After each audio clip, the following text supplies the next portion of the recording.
E aí, tudo bem? Uma boa segunda-feira para você. Estamos começando mais uma semana com a bênção, com a graça de Deus. Nessa semana, nós estamos estudando um pouquinho sobre como Jesus ministrava, como Jesus cuidava das pessoas, como que ele evangelizava elas. E hoje, nós vamos ver um pouquinho sobre como Jesus tratava as pessoas, especialmente através das palavras. Então, eu queria convidar você a abrir a sua Bíblia em Mateus, no capítulo 8, verso 5. E apenas abrindo um parênteses, gente, é para isso que existe a lição da Escola Sabatina. O único objetivo dela é fazer com que você estude um pouquinho mais a palavra de Deus e que os nossos irmãos ao redor do mundo estudem o mesmo assunto e a gente possa orar e possa pedir, e possa clamar a Deus e praticar aquilo que a gente está aprendendo. Então, abre aí Mateus no capítulo 8, porque esse é o objetivo da lição, fazer você abrir a Bíblia. E aqui a gente vai ver um exemplo clássico de como Jesus tratava as pessoas, inclusive aqueles que não eram judeus, inclusive aqueles que talvez não eram pessoas bem vistas pela sociedade. A gente vai ler essa história aqui.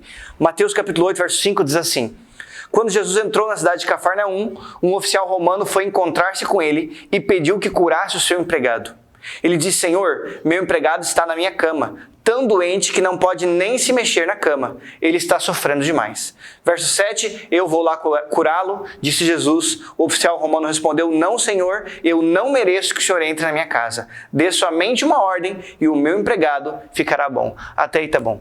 Eu li essa história na nova tradução da linguagem de hoje e ela conta, assim, de uma maneira muito real, muito viva, que aquele oficial romano se preocupava com a vida do seu empregado.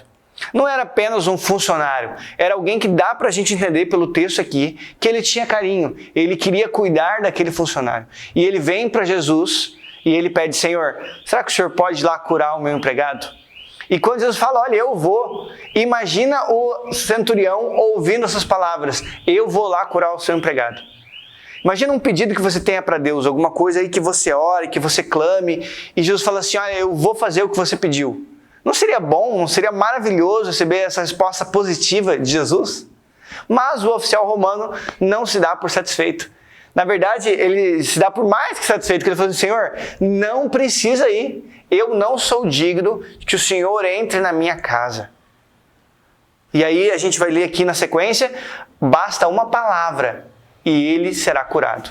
Aquele oficial romano mostrou uma fé em Jesus que era algo absurdo, nunca antes visto. Primeiro que assim, aquele oficial romano, os romanos naquela época, eles dominavam sobre os judeus. Eles tinham poder, o governo de Israel já não era mais autônomo. Eles dependiam dos romanos. Então o centurião romano podia muito bem chegar para Jesus e falar assim: ó, vai lá na minha casa e vai curar. Se Jesus iria ir com uma ordem desse jeito é outra história, né? Mas o oficial romano tinha autoridade e ele estava acostumado a mandar e ele podia chegar para Jesus como se Jesus fosse um empregado, mas não. Veja que ele sabia o lugar dele. Ele chega para Jesus com humildade, faz o seu pedido e fala assim: Senhor, eu não sou digno que o Senhor nem entre na minha casa. Apenas dê uma ordem e eu sei que ela vai ser cumprida. E sabe o que Jesus faz quando ele vê essa demonstração de fé? Verso 10, ele fala assim: quando Jesus ouviu isso, ficou muito admirado, disse aos que seguiam: eu afirmo a vocês que isso é verdade, nunca vi tanta fé, mesmo entre o povo de Israel. E aí Jesus manda aquele oficial para casa e fala assim: ó, pode ir tranquilo, o seu empregado já está curado. Olha só que interessante, as palavras de Jesus trazem cura. Jesus não precisou ver o empregado, Jesus não precisou falar com o empregado, Jesus não precisou saber mais dos sintomas que o empregado estava sentindo. Jesus falou e as coisas aconteceram. A palavra de Deus tem poder. Parece semelhante à criação, né? Quando Deus disse: haja luz, houve luz. Quando Deus foi falando e as coisas foram aparecendo, Cristo está mostrando que as palavras dele tinham poder de fazer as coisas acontecerem. As suas palavras têm poder? Talvez você olhe para a história e fale assim: não, mas as palavras não têm poder, não consigo fazer isso que Jesus fez. Realmente, nossas palavras não têm poder sobrenatural, mas as nossas palavras têm poder sim. Aquilo que a gente fala, embora não tenha um poder sobrenatural, tem poder de alcançar o coração das pessoas às vezes, ou de fechar o coração delas algumas vezes. As nossas palavras podem influenciar para o bem ou para o mal as pessoas. E aqui eu gostaria de falar um pouquinho sobre o poder do reforço positivo, o poder das palavras de elogio. Quando foi a última vez que você elogiou sua esposa? Quando foi a última vez que você elogiou seu esposo? Quando foi a última vez que você falou palavras de agradecimento aos seus pais? Quando foi a última vez que você falou palavras de agradecimento aos seus filhos? Será que as suas palavras têm sido usadas para elevar e para edificar, ou elas têm sido usadas para destruir? As nossas palavras, elas têm que ser um reflexo daquilo que Deus quer que a gente fale. Só que às vezes a nossa boca trabalha tão rápido que não dá muito tempo de Deus falar assim, quem sabe não faz assim, quem sabe não faz assado. O exercício diário que a gente tem que fazer é submeter a nossa boca ao toque do Espírito Santo.